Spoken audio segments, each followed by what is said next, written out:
మరి భారతదేశానికి చెందినటువంటి వ్యక్తులు లేదా భారతదేశ సంతతికి చెందినటువంటి వారు లేదా భారతీయులు వివిధ దేశాల్లో ఆ కంపెనీస్‌కి సీఈఓగా కొంతమంది వ్యవహరిస్తున్నారు.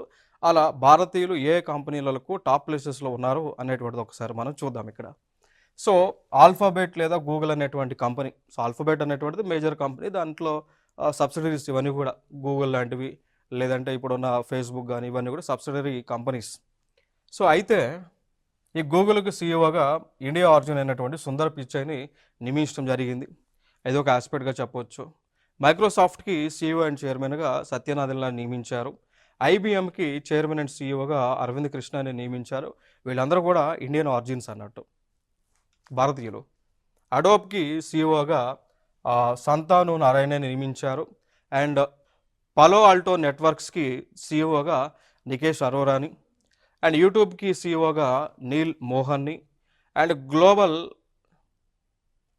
అండ్ ఛానల్ అనేటువంటి ఒక సంస్థ దానికి సీఈఓగా లీనా నాయర్ని నియమించడం జరిగింది.